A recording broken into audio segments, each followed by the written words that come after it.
Todos conocemos a alguna persona a la que podríamos considerar influyente. Tal vez porque cuando esa persona toma la palabra, automáticamente se forma un silencio a su alrededor, o porque, oye, cuando entra en una sala, su presencia como que se nota en el ambiente, ¿no? Sin lugar a dudas, diremos que esas son personas que gozan del don de la influencia, ¿no? Y no sé hasta qué punto serían capaces de explicarnos dónde anclan esa influencia, ¿no? De dónde les viene esa capacidad de generar ese silencio o de marcar esa presencia, ¿no?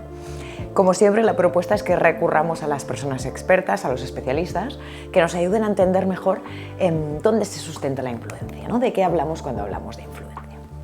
Pues bien, hoy os quiero hablar de Robert Cialdini. Es un clásico de la influencia. Cialdini es profesor emérito en la Universidad de Arizona y en 2001 publicó el texto considerado como un manual cuando hablamos sobre influencia, que es un libro que se titula Las armas de la persuasión, ¿vale? Libro de referencia para todos aquellos que queráis profundizar en temas de influencia. Cialdini sistematizó 5 décadas de trabajo de la psicología conductual, ¿no? Es decir, psicología conductual, rama de la psicología que se ocupa del estudio del comportamiento humano. Como afirma en su libro, y ahí va un dato para mí especialmente potente, el 95% de las decisiones que tomamos a lo largo del día proceden de un nivel de decisión inconsciente. Pero atención, que el 95% de las decisiones que tomamos procedan de ese nivel inconsciente no significa que no podamos generar cierta predictibilidad, ¿vale? Y ahí es donde empieza el trabajo sobre influencia.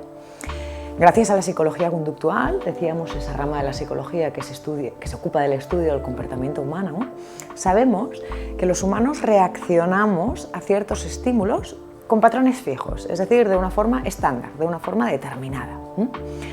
Dicho de un modo más simple, esto pasaría por asumir que cada día tomamos millones de decisiones, ¿vale? Cada día asumimos muchísimas decisiones y no podemos estar evaluándolo todo a cada detalle en un nivel de rigor súper profundo, ¿no?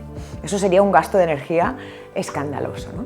Entonces, para evitar ese gasto de energía, de tiempo, de capacidad mental, nuestro cerebro toma atajos, ¿vale? Diríamos que son atajos para poder tomar esas decisiones, ¿vale? Y esos atajos son esos patrones fijos de comportamiento de los que nos hablaba Cialdini, ¿no? Por tanto, conocer cuáles son esos patrones, conocer cómo funcionan estos atajos, nos va a ayudar en nuestra capacidad de ejercer la influencia. Evidentemente, claro, los psicólogos conductuales y los profesionales de la influencia son las personas que conocen cómo funcionan estos atajos. Pienso también, no sé, en profesionales de las ventas o del mundo de la oratoria, ¿no? Pues bueno, Cialdini nos facilita la vida y en ese libro que os comentaba fija una serie de principios. Él habla de 7 categorías, 7 leyes de la influencia, que nos explican cómo funcionamos en este modo de respuesta automática, que, insisto, oye, el cerebro lo utiliza para evitar ese gasto de energía, de tiempo y de capacidad mental que supondría tener que gestionar todas y cada una de las decisiones que tomamos a lo largo de un día. Vamos a repasar esos principios, ahí va la propuesta para el vídeo de hoy. Primer principio de Robert Cialdini, él le llama principio de reciprocidad. Ahí está. ¿De qué va? Mi lengua materna es el catalán y en catalán tenemos una expresión que es tal faràs, tal trobaràs. Tal faràs, tal trobaràs. Esta expresión lo que viene a decirnos es que las personas nos corresponderán según lo que les proporcionemos nosotros antes. Aplicación práctica de este principio, del principio de reciprocidad, es que, bueno, no sé, si yo presto ayuda a un compañero o una compañera del equipo, cuando sea yo la que necesite ayuda, es mucho más probable que me la conceda. ¿Por qué? Porque yo antes se la he concedido a ella. Cialdini cita en su libro un experimento que se hizo en una tienda de caramelos en California. Interesante, os lo pongo, es curioso, pero creo que explica muy bien este principio, ¿no? Esos investigadores querían analizar precisamente las pautas de compra de los clientes, ¿no? Entonces, ¿qué hacían? Oye, cuando entraban unos clientes en la tienda, a unos les dieron un caramelo simplemente por entrar, y los otros entraban en la tienda sin caramelo. Resultado del experimento, sorprendente.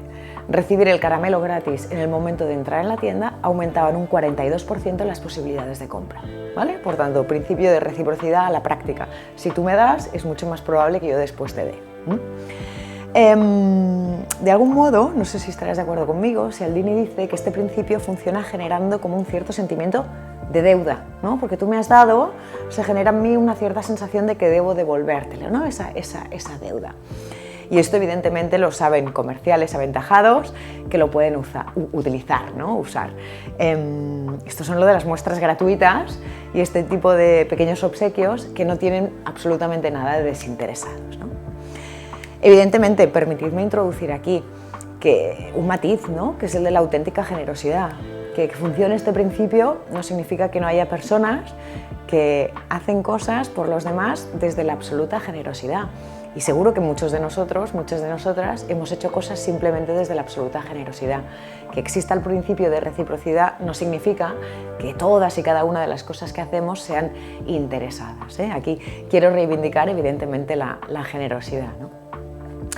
Vamos a por el segundo principio. Él le llama principio de simpatía. ¿Qué nos dice?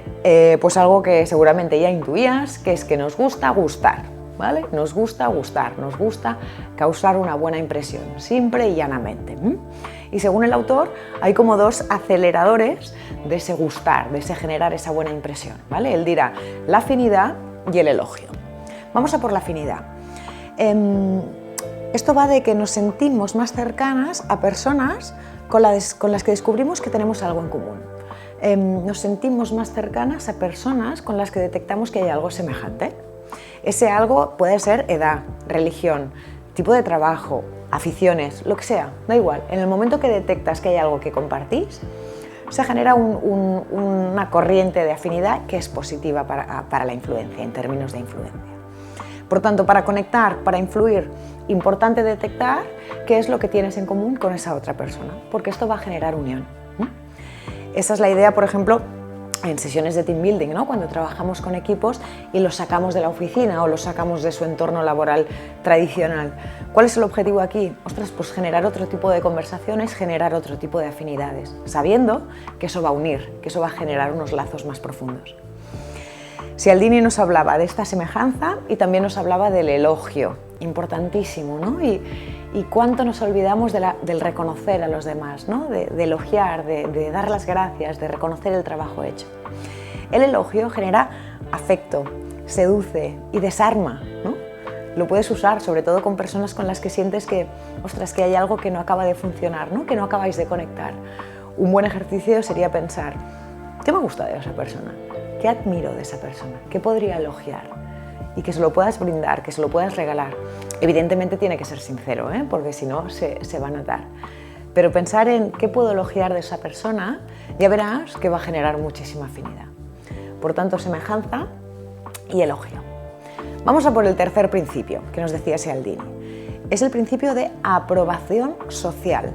O lo que es lo mismo, ver qué es lo que hacen los demás, ver qué hay alrededor mío, ver cómo está el panorama. Esto es algo que las personas, de nuevo, con perfil comercial tienen como muy claro, ¿no? No sé, cuando nos ofrecen un ejemplo de alguien que consume el producto y ese alguien, ostras, casualmente se parece mucho a mí, ¿no? Este es el principio de aprobación social, ¿no? Si alguien parecido a mí está utilizando este producto, es probable que ese producto a mí también me convenga o a mí también me interese, ¿vale? Así es como funciona el principio de aprobación social. Yendo un paso más allá, ¿no? Pensemos en esas míticas reuniones de Tupper. Justos se apoyan esas reuniones en el principio de aprobación social. Es mi amiga Juana la que utiliza los tuppers y si Juana los utiliza, pues probablemente a mí me convengan porque, oye, Juana y yo tenemos una serie de afinidades, ¿vale? Ese es el principio de aprobación social.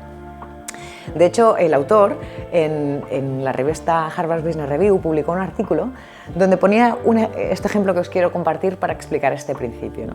Decía, imagínate que intentas racionalizar los procesos laborales en tu departamento, ¿no? Trabajas en un departamento y quieres hacer objetivamente un análisis de procesos y hay un grupo de empleados, oye, que se resiste, que no quieren participar en este proceso y tú ejerces en este momento un rol de liderazgo del equipo. Cialdini que nos dice, oye, deja de pelearlo, que igual no tienes que ser tú la que genere este proceso.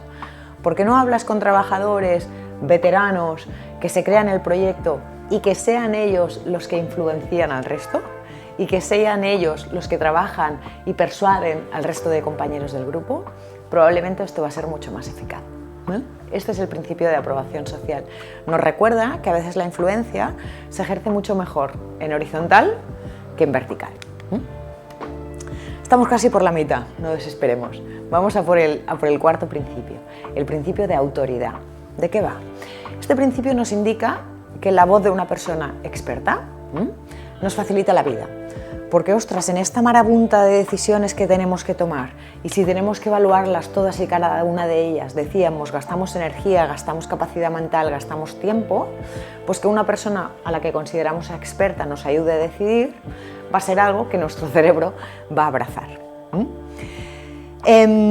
Ejemplo brutal del principio de autoridad, el experimento de Milgram, que seguro que muchos de vosotros y vosotras conoceréis, ¿no? Stanley Milgram, psicólogo, Universidad de Yale, que a principios de los 60 realizó experimentos para medir nuestra disposición a obedecer la autoridad. Incluso cuando la autoridad nos da unas órdenes que se contradicen con nuestros propios principios, con nuestros propios valores. Dejádmelo recordar este experimento porque es tan brutal que me parece que merece la pena que le dediquemos unos minutitos. 40 voluntarios, a los que se les dice que hay 3 roles para el experimento. Primer rol, el del investigador, va a llevar una bata blanca. Segundo rol, el del maestro, que es el que van a ocupar los voluntarios. Y tercer rol, el alumno. Se realiza un falso sorteo y casualmente todos nuestros voluntarios les toca, ellos no lo saben, está amañado evidentemente, a todos nuestros voluntarios les toca el rol de maestro. El papel del alumno lo van a asumir personas que estaban compinchadas con Milgram. Vamos a ver en la sala, ¿vale? Cómo se desarrolló el experimento. 2 habitaciones conjuntas. En una habitación tenemos a nuestro voluntario, a nuestro maestro. Ante sí tiene como un sistema, un aparato para aplicar descargas eléctricas. Sí, descargas eléctricas. Y tiene una serie de interruptores que señalan como niveles de intensidad de esas descargas, ¿vale? Empezando desde moderado, fuerte, peligro, descarga grave y atención, el último nivel, 3X. Interpreta tú, ¿vale? Evidentemente este sistema no funcionaba, no aplicaba descargas eléctricas, pero sí que cada vez que la persona le daba un botón se generaba un audio que recreaba lo que podría estar pasando en el caso de aplicarse esas descargas. Desde la habitación de nuestro voluntario, de nuestro maestro, se veía lo que sucedía en la habitación contigua. Habitación contigua, ahí tenemos al alumno, ¿vale? Esos voluntarios compinchados. Al alumno se lo sentaba en una silla, de hecho se lo ataba en una silla para evitar los movimientos que se podrían generar fruto de esas descargas eléctricas. Y se le colocaban una serie de electrodos, ¿vale? Nuestro voluntario, nuestro maestro, veía cómo se le ataba y cómo se le colocaban esos electrodos. Experimento. Objetivo. Bien, el maestro debía enseñarle a su alumno pares de palabras y cada vez que el alumno fallaba, descarga eléctrica. Una descarga eléctrica que tenía que ir increciendo en función del número de errores, ¿vale? Ante cada error, descarga eléctrica y una descarga que cada vez se tendría que hacer más intensa. Tras cada error, una descarga cada vez más fuerte. Evidentemente, estas descargas no se produjeron, pero como os decía, sí se recreaba el sonido con audio de lo que podría estar sucediendo en la otra sala. Nuestro voluntario escuchaba gritos, escuchaba lamentos y teníamos ahí un actor que recreaba lo que podría estar sucediendo, para que el maestro se lo creyera. Si en algún momento el maestro se negaba a darle al botón, ahí sí es cuando entraba el investigador, decíamos el señor con la bata blanca o la señora con la bata blanca, y simplemente le decía, por favor, continúe, o usted no tiene otra opción, debe continuar. ¿Sí? Resultados brutales, al menos bajo mi punto de vista, ¿no? Y que creo que demuestran a la perfección el principio de autoridad del que venimos hablando, ¿no? Las 40 personas voluntarias, las 40 apretaron al botón, es decir, nadie se negó a aplicar descargas eléctricas, ¿vale? Por tanto, las 40 le dieron al botón. Las 40 llegaron hasta los 300 voltios. Sin embargo, 25 de ellas, de las 40, 25, llegaron hasta el nivel máximo, hasta esas 3X que os decía. Incluso en algunas grabaciones, el sujeto de la otra sala decía que tenía problemas cardíacos, pero 25 de esas 40 personas llegaron hasta el final. ¿Vale? Fuerza del principio de autoridad. ¿Vale? Creo que es un gran ejemplo para mostrar cómo funciona, ¿no? Tendemos a mostrar conformidad ante las peticiones de la autoridad, y aquí la autoridad era el señor con la bata blanca. Hay que gestionar esto, ¿eh? hay que digerir este principio porque con el experimento de Milgram vemos que es tremendamente potente. Pero bueno, avancemos. Cuarto principio de la influencia, principio de escasez. Es decir, valoramos más lo que tiende a escasear, valoramos más aquello que creemos que no va a estar. Este principio nos podría sonar tipo, se escucharía algo tipo poco mejor que nada. ¿Vale? Bien, prefiero quedarme con poco pero tener algo antes que arriesgarme a no tener nada. Es como, no sé, si las cosas más difíciles de conseguir o más escasas tuvieran que ser mejores, ¿vale? Cuando no tenemos ninguna prueba objetiva de ello, pero así funciona el principio de escasez. Este principio se ancla en la tendencia humana que tenemos a evitar la pérdida. Es decir, no nos mueve tanto el ganar, sino el evitar perder, ¿vale? Nos da más miedo, nos activa más el evitar perder que el ganar. Y esta es la base del principio de escasez. Los profesionales de las ventas entienden bien este principio cuando se esmeran tantísimo en destacarnos, no tanto los beneficios del producto, sino lo que nos puede suceder si nos dormimos y no lo adquirimos ya, ¿vale? Es como funciona. Vamos a por el quinto, principio de compromiso y coherencia. Este también es interesante, ¿no? ¿Qué nos viene a decir? Principio de compromiso y coherencia. Vale, nos dicen los psicólogos que la mayoría de nosotras, la mayoría de personas, deseamos ser y parecer coherentes. Ser y parecer. Ahí hay un matiz importante. Queremos ser y parecer coherentes con nuestras palabras, con nuestras acciones, con nuestros valores, con nuestras creencias. Evidentemente esta coherencia tiene una dimensión personal, pero también pública. Aquí va el parecer coherente. Este principio apela a la fuerza del compromiso, de los compromisos hechos en público, ¿no? Cuando una persona, no sé, toma partido por una postura ante la mirada de los demás, es decir, que los demás están viendo que yo me estoy comprometiendo, va a ser mucho más difícil que me desdiga, precisamente porque los demás han visto ese compromiso y el principio nos dice que yo quiero ser y parecer coherente. Por lo tanto, una decisión tomada de forma activa, proclamada en voz alta, ¿no? Ante un público, digamos, ante el resto del equipo, ante la mirada de los demás, va a ser una decisión con muchas más probabilidades de orientar la conducta futuro, por tanto de influirme en el hacer futuro. Y ahora sí, vamos a por el último principio, el principio de unidad. Voy breve, las personas nos sentimos más cómodas con las personas con las que consideramos que es una de las nuestras, ¿no? Experimentar el nosotros es algo que da mucha fuerza porque genera identidad compartida. Los grupos, los equipos donde hay un nosotros tienden a favorecer el bienestar de sus miembros por encima de los otros, ¿no? Y además eso genera evidentemente alineamiento entre las personas del grupo, ¿no? Hasta aquí los 7 principios de influencia según Cialdini.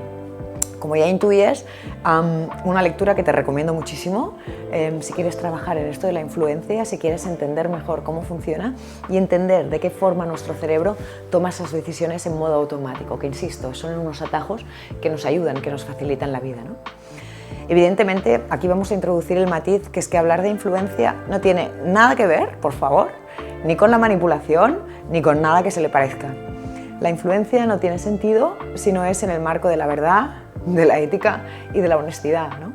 En ningún caso el arte de influir tiene que ver ni con manipular, decíamos, ni con mentir, sino más bien al contrario, con el ejercicio auténtico de querer conectar, de querernos entender, de querer sumar, de querernos alinear, de querer formar parte de un proyecto compartido, ¿no? Mejorar nuestra capacidad de influencia, por tanto, tiene que ver con desarrollar habilidades de comunicación y con preparar bien nuestros encuentros, ¿no? Preparar bien la interacción con las demás personas. porque de algún modo nos sitúa en una posición de humildad, de querer entender al otro, de querer conectar con el otro y de querer ser para el otro según lo que necesite, ¿no? Nos facilita en ese ejercicio de adaptarnos al otro para realmente conectar.